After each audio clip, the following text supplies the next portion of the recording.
Los globos rosas y azules cubrían por completo la fachada de la casa. Desde la calle se alcanzaba a escuchar la música, las risas y ese murmullo emocionado de decenas de invitados que esperaban el gran momento. Era la fiesta de revelación de género de mi primer nieto, el bebé que llevaría por delante el apellido Herrera, el apellido que yo había levantado desde cero durante 45 años de trabajo. Estacioné mi camioneta Ford frente a la casa de Lucía, en Bosques de las Lomas, Ciudad de México. Era una residencia de 2 pisos, con un jardín amplio, cochera para 3 autos y una vista privilegiada. Una casa cuyo enganche de 5 millones de pesos había salido de mi cuenta bancaria 3 años atrás, cuando Lucía y Diego todavía no calificaban para el crédito. Tomé del asiento del copiloto la caja de regalo que había comprado en Liverpool, un juego de cunas gemelas de madera y un oso de peluche gigante que me recordó a Lucía cuando era niña. En el bolsillo interior de mi saco llevaba un sobre blanco, un sobre que, si todo salía como yo esperaba, no tendría que usar. Toqué el timbre. A través de la puerta de cristal emplomado podía distinguir siluetas moviéndose dentro, copas en las manos, platos de canapés y globos colgando del techo. Reconocí algunas voces, la hermana de Diego, sus padres, sus amigos del club, gente que nunca me había agradado demasiado, pero que yo toleraba por amor a mi hija. La puerta se abrió. Lucía apareció con un vestido color crema que marcaba su vientre de 6 meses. Llevaba el cabello recogido en un moño elegante, el maquillaje perfecto y, en el cuello, brillaba el collar de perlas que le había regalado cuando cumplió 25 años. Las mismas perlas que habían pertenecido a su abuela. Pero su expresión al verme no fue de alegría. Fue de sorpresa incómoda, de molestia. «Papá», dijo, sin abrir del todo la puerta, «¿qué haces aquí?» La pregunta me desconcertó tanto que solté una risa nerviosa. «¿Cómo que qué hago aquí, Lucía? Es la fiesta de mi nieto. Traje esto». Levanté la caja y quería estar presente cuando... «Papá, no fuiste invitado». Sus palabras cayeron como piedras. Detrás de ella apareció Diego, acercándose con una copa en la mano y esa sonrisa arrogante que siempre me había costado soportar. Observaba la escena como si ya supiera exactamente cómo iba a terminar. «¿Cómo que no fui invitado?», pregunté, intentando mantener la calma. «Soy tu padre, Lucía. Soy el abuelo del bebé». Ella miró hacia atrás, hacia Diego, como buscando apoyo. Él asintió apenas, dándole valor. «Papá, ya no eres parte de esta familia», dijo Lucía, con una voz tan firme que parecía ensayada.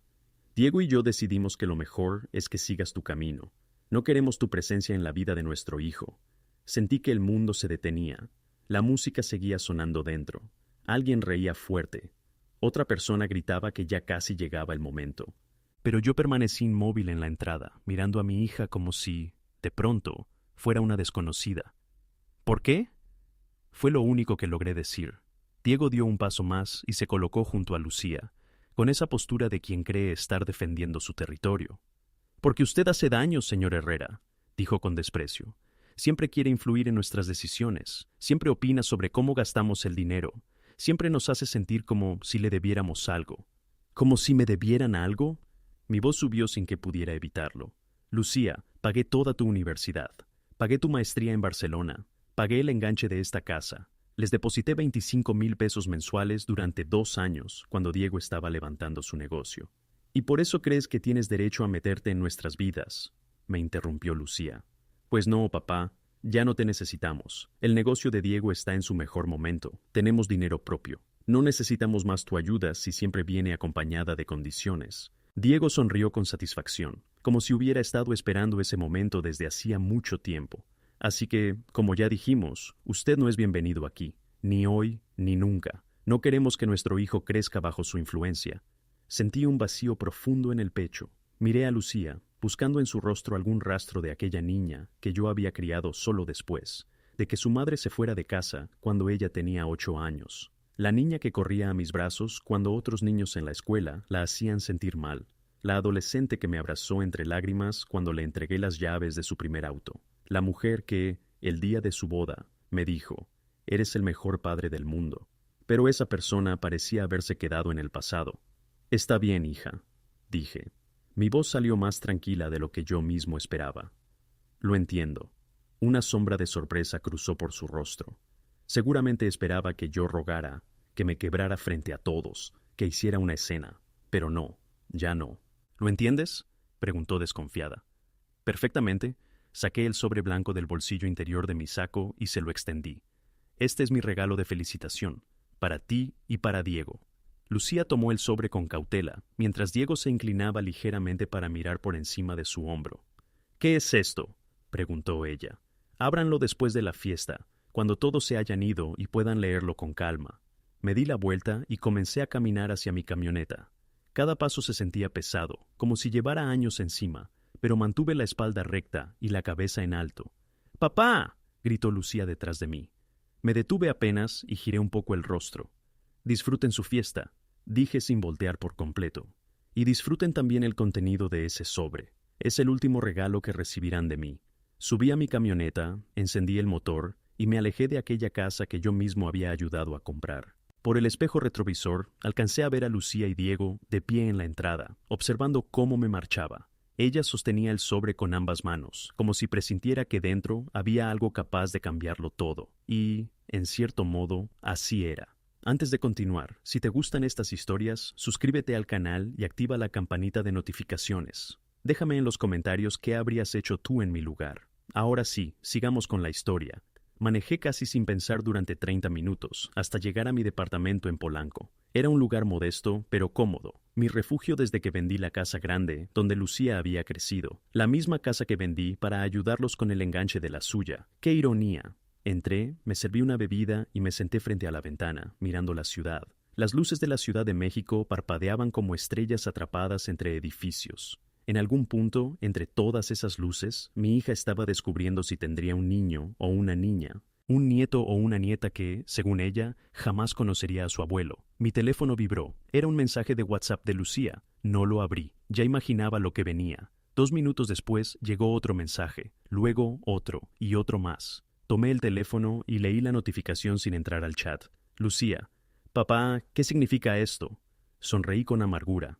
Ya habían abierto el sobre, más rápido de lo que yo esperaba. Dejé el teléfono sobre la mesa y di otro sorbo a mi bebida. Afuera, la ciudad seguía su ritmo, ajena por completo a la historia de un hombre que acababa de ser apartado de la vida de su única hija. Pero lo que Lucía y Diego no sabían era que aquel sobre no contenía simples papeles. Contenía respuestas, contenía consecuencias, contenía la verdad que durante años ellos habían preferido ignorar. Y lo que tampoco sabían era que su decisión de abrirlo en plena fiesta cambiaría mucho más que aquella celebración, cambiaría su vida entera. Pasaron 15 minutos antes de que mi teléfono empezara a sonar. Lucía. Rechacé la llamada. Volvió a llamar. Rechacé de nuevo. Entonces llegó un mensaje de voz. Lo escuché. Papá, ¿qué es esto? ¿Cómo pudiste hacer algo así? Llámame ahora, por favor. Su voz no sonaba molesta, sonaba nerviosa, muy nerviosa, interesante. Poco después llegó otro mensaje de voz, esta vez de Diego. Señor Herrera, creo que todo esto es un malentendido. Necesitamos hablar. Por favor, llámenos. Ahora volví a ser señor Herrera. Ya no era ese hombre incómodo que no querían cerca. Qué rápido cambiaban las formas cuando las cosas dejaban de estar a su favor. Ignoré ambos mensajes y me serví otra bebida. No estaba celebrando por orgullo, estaba celebrando mi libertad, celebrando haber tomado las precauciones necesarias 3 meses atrás, cuando un comentario casual de Lucía me abrió los ojos sobre sus verdaderas intenciones. Había ido a su casa para una cena familiar. Lucía acababa de anunciar su embarazo y todos parecían felices. Yo también lo estaba, pero cuando me levanté para ir al baño, pasé cerca del estudio y escuché a Diego hablando por teléfono. Cuando nazca el bebé, cortamos comunicación con él. Ya nos dio todo lo que necesitábamos, la casa, el dinero, los contactos. Ya no hace falta tenerlo cerca. Mi hijo no va a crecer con ese señor metiéndose en nuestras decisiones. Aquellas palabras me despertaron de golpe. Me hicieron entender que los últimos 3 años de cercanía familiar habían sido una puesta en escena, una inversión calculada. Ellos habían entregado sonrisas, cenas y abrazos a cambio de mi apoyo, de mi dinero y de mi patrimonio. Al día siguiente llamé a mi abogado, el licenciado Javier Ortega. Javier, necesito modificar mi testamento y proteger mis bienes. Tengo la impresión de que mi hija y mi yerno solo están esperando el momento de quedarse con todo. Javier, que me conocía desde hacía 20 años, no hizo preguntas innecesarias. Se puso a trabajar de inmediato. Durante 3 meses preparamos todo en silencio, cada documento, cada cláusula, cada respaldo legal, y ese sobre que le había entregado a Lucía contenía el resultado de todo ese trabajo. Mi teléfono volvió a sonar. Esta vez era un número desconocido. Contesté. Señor Herrera, dijo una voz femenina, seria y profesional. Soy Elena Vargas, abogada. Le llamo en representación de Lucía Herrera y Diego Navarro. Necesitamos agendar una reunión urgente. Fingí sorpresa. ¿Sobre qué asunto? Hubo un silencio incómodo. Sobre los documentos que usted entregó esta tarde. Mis clientes consideran que puede haber una confusión. No hay ninguna confusión, licenciada. Esos documentos son legales, están notariados y tienen plena validez. Que tenga buena noche. Colgué. 30 segundos después, mi teléfono se llenó de notificaciones, mensajes de WhatsApp, llamadas perdidas, audios, todos de Lucía y Diego, cada uno más desesperado que el anterior. Finalmente decidí escuchar uno de los mensajes de voz de Lucía. Su voz estaba quebrada, desordenada, casi irreconocible. Papá, no puedes hacer esto. Somos tu familia. Ese bebé es tu nieto.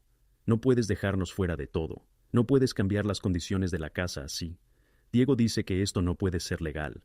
Papá, por favor, contesta. Todos los invitados se fueron. Arruinaste nuestra fiesta. Arruinaste todo. Arruiné su fiesta. ¡Qué ironía!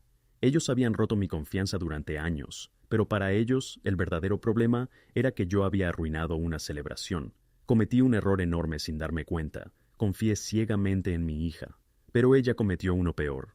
Subestimó a su padre. Ese sobre contenía 5 documentos que cambiarían por completo la situación. El primero era la revocación notariada de mi testamento anterior. Lucía quedaba fuera de mi herencia, y todo mi patrimonio pasaría a la Fundación Abuelos Unidos. Cualquier intento de impugnarlo les costaría una suma considerable en gastos legales. El segundo documento notificaba la cancelación inmediata de mi respaldo como aval en su hipoteca. El banco tendría que revisar nuevamente su situación financiera, esta vez sin mi nombre sosteniendo la operación. El tercero era una solicitud formal de restitución de préstamos, acompañada de comprobantes de todas las transferencias que les hice durante años. El enganche de la casa, los gastos de viajes azul y las inversiones en el negocio sumaban un total de 3.707 millones de pesos. Además, los mensajes de WhatsApp donde ellos prometían devolver cada peso servían como reconocimiento formal de deuda. El cuarto documento era una reclamación sobre el 40% de las acciones de la empresa, que técnicamente seguían a mi nombre desde una inversión antigua. También solicitaba una auditoría completa. El quinto documento era una carta personal. En ella les explicaba algo muy simple. Durante años, ellos no me habían visto como un padre, sino como una cuenta bancaria, y aquel sobre no hacía más que formalizar la separación definitiva que ellos mismos habían provocado. Fue entonces cuando todo cambió de golpe. Mi hija jamás imaginó que su padre llevaba meses avanzando varios pasos por delante. A las 11 de la noche, alguien golpeó mi puerta con desesperación. «Papá, papá, abre, por favor». Era Lucía. Hablé desde el otro lado, sin abrir. «¿Qué quieres, Lucía?» «Necesitamos hablar. Vamos a perder la casa. El banco ya nos llamó. Entonces que Diego use las ganancias de su exitoso negocio». Hubo un silencio. «El negocio no va bien», respondió con la voz quebrada. Diego mintió. «Necesitamos tu ayuda». Abrí la puerta. Lucía estaba frente a mí con el vestido arrugado, el maquillaje corrido y la mirada perdida. Diego esperaba junto al elevador, sin atreverse a acercarse. La miré en silencio durante unos segundos. «Hoy me sacaste de tu vida delante de 30 personas», le dije, «y ahora vienes a pedirme ayuda». «Estoy embarazada», susurró. «No puedo criar a mi hijo sin una casa». Respiré hondo. «Tu madre se fue cuando tenías 8 años. Yo te crié solo, trabajando hasta 18 horas al día para que nunca te faltara nada. Y tú me pagaste con humillación». No dije nada más. Cerré la puerta. Lucía permaneció llorando del otro lado durante casi 20 minutos. Después, finalmente, se fueron. La verdad cayó sobre ellos como una sacudida imposible de ignorar. No solo estaban perdiendo la casa, estaban perdiendo todo el futuro que habían construido sobre mi generosidad. Pasaron 3 meses, y durante esos 3 meses, todo se vino abajo. El banco les dio 90 días para cubrir los 3.8 millones de pesos pendientes.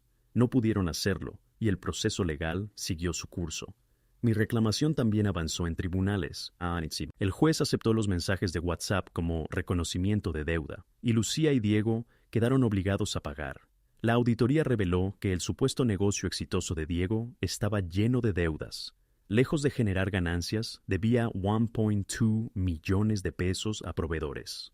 Diego intentó declararse insolvente, pero el juez fue firme. Las obligaciones debían cumplirse. 3 meses después de aquella fiesta, perdieron la casa. Se mudaron a un departamento rentado en Naucalpan. Diego vendió su auto de lujo y compró uno usado. Lucía cerró sus redes sociales, esas mismas donde antes presumía una vida perfecta. El bebé nació 4 meses después. Fue un niño. Lucía me envió una foto. Papá, nació Ramón Jr. Le pusimos tu nombre. Algún día espero que puedas conocerlo. No respondí.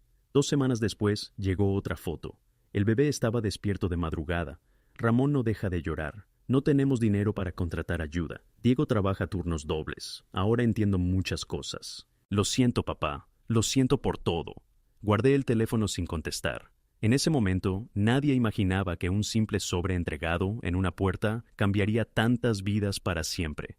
Pero las decisiones siempre traen consecuencias. 6 años después, tengo 74 años. Vivo tranquilo. Viajo 2 veces al año y comparto mi vida con una mujer que me respeta de verdad.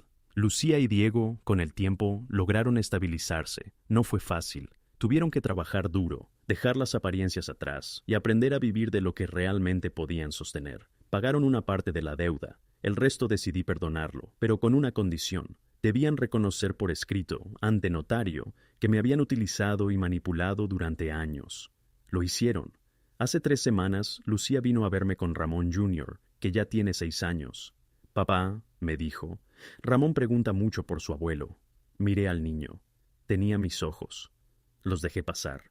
Le mostré fotos de algunos edificios que construí durante mi vida. Ramón observaba cada imagen con una mezcla de asombro y curiosidad. ¿Tú hiciste todo eso?, me preguntó. Sonreí. Con mucho trabajo, hijo, con mucho trabajo.